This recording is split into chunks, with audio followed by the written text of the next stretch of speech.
दोस्तों आज आप बनाईशू खीचड़ो रमजान माटे स्पेशियल तेना लीधे मैं लीधा है 500 ग्राम छड़ेला घऊँ ये बजार में मळी आवे छे।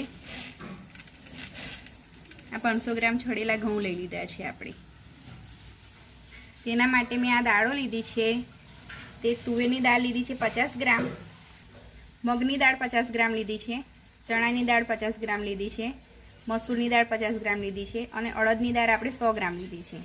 कारण के अड़दनी दाळनो छे ने टेस्ट खूब ज अंदर सरस लागे छे એટલે આપણે થોડીક વધારે નાખવાની છે। હવે આપણે ઘઉંને પાણીમાં આ રીતે નાખીને ધોઈ કાઢવાના છે। બે વખત ધોઈ કાઢવાના છે એને। ઘઉં ધોઈ કાઢ્યા છે અને આપણે હવે કુકરમાં બાફા નાખી દઈશું।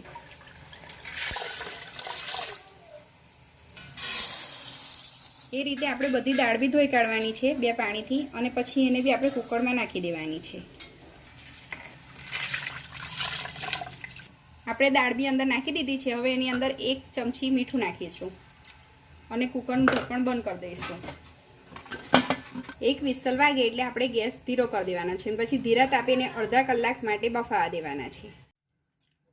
આપણા ઘઉં એકદમ સરસ રીતે બફાઈ ગયા છે અને એને આવી રીતે મોટા કુકરમાં મૂકવાના છે। નાના કુકરમાં મૂકશો તો 500 ગ્રામ ઘઉંના માટે 7 લીટર જેટલું કુકર તો જોઈએ જ। મેં 7 લીટરનું કુકર વાપરું છે એટલે એટલા કુકરમાં તમારે બાફવાના છે અને પાણી બીની ક્વોન્ટિટી બી થોડીક વધારે રાખવાની છે જેથી કરીને નીચે બળી ના જાય અને ઘઉં સરસ રીતે બફાઈ જાય। તમે દેખી શકો છો કે ખૂબ સરસ રીતે ગળી ગયા છે ઘઉં। હવે આપણે એનો મસાલો તૈયાર કરીશું। આપણે 200 ગ્રામ જેટલું તેલ તપતું કરી દીધું છે અને વઘાર માટે આપણે લીધા છે આ 3 તેજપત્તા લીધા છે અને 1 ચમચી જેટલા મરી લીધા છે, 3 તજ લીધા છે અને 4 થી 5 આપણે લવિંગ લીધા છે। આપણે અંદર તેલની અંદર નાખી દઈશું એને। 400 ગ્રામ જેટલી ડુંગળી લઈ અને મેં કાપી કાઢી છે। અંદર 400 ગ્રામ જેટલી ડુંગળી તો નાખવી જ પડે। 500 ગ્રામ ઘઉં હોય તો 400 ગ્રામ જેટલી ડુંગળી નાખવી પડે અને આપણે અંદર નાખી દઈશું।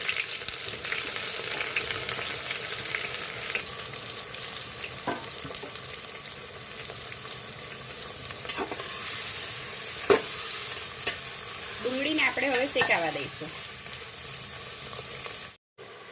હવે આપણી ડુંગળી શેકાઈ ગઈ છે એની અંદર આપણે આદુ લસણ નાખીશું।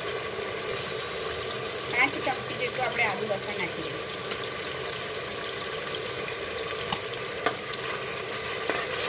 આદુ લસણની માત્રા થોડી વધારે રાખવાની છે અંદર જેથી એનો ટેસ્ટ ખૂબ સરસ લાગે। એને આપણે શેકાવા દઈશું। આદુ લસણ કમ્પ્લીટ શેકાઈ ગયું છે એની અંદર હવે આપણે મસાલા નાખીશું। એની અંદર મેં લીધી છે 3 મોટી ચમચી જેટલું મરચું, 1 નાની ચમચી હળદર અને મીઠું સ્વાદ અનુસાર લીધું છે।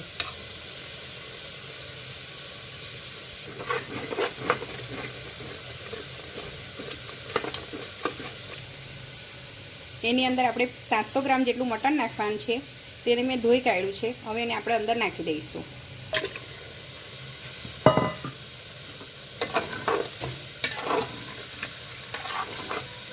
હવે એની અંદર આપણે 1 કપ જેટલું પાણી નાખી અને કુકરનું ઢાંકણું બંધ કરી દઈશું।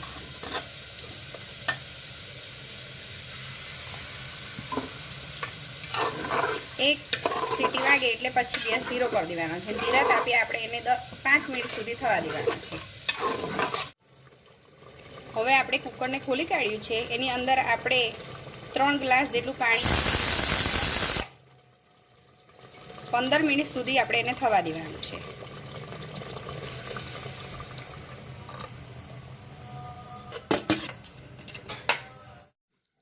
આપણું મટન તૈયાર થઈ ગયું છે। હવે એને આપણે ઘઉંમાં નાખી દઈશું।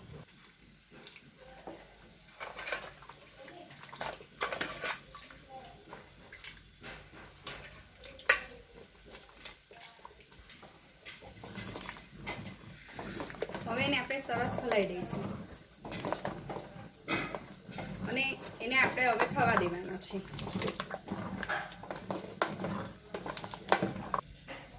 આપણે ખીચડાનો મસાલો લીધો છે જે બજારમાં રેડી મળે છે તે 1 પેકેટ આપણે નાખવાનું છે અંદર। આ રીતે વાડકીમાં કાઢી અને એની અંદર પાણી નાખીને એને હલાવી દેવાનું છે। પછી એને આપણે અંદર નાખી દેવાનું છે।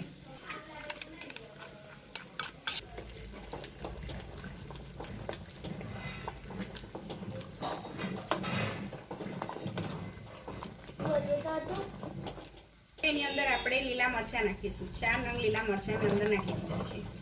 હવે એને સરસ રીતે થવા દઈશું આપણે. આપણો ખીચડો બિલકુલ રેડી થઈ ગયો છે.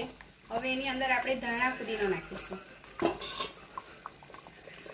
અડધા કપ જેટલો ધાણા નાખીશું અને અડધા કપ જેટલો પુદીનો નાખીશું.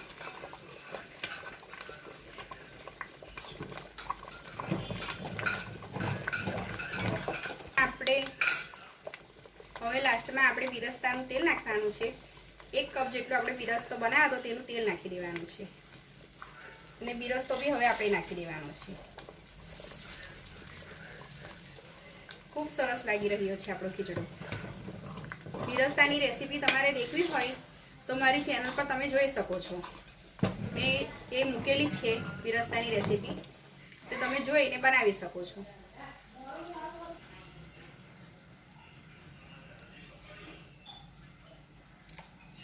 ખૂબ જ સરસ લાગી રહ્યો છે આપણો ખીચડો અને એની સ્મેલ બી ખૂબ જ સરસ આવી રહી છે. તમને અમારી રેસીપી કેવી લાગી તે કોમેન્ટમાં લખજો અને અમારી ચેનલ ટેસ્ટ ઓફ ખત્રીને લાઇક શેર સબસ્ક્રાઈબ કરજો અને તમારા દોસ્તોને શેર કરવાનું ભૂલશો નહીં. અલ્લાહ હાફિઝ.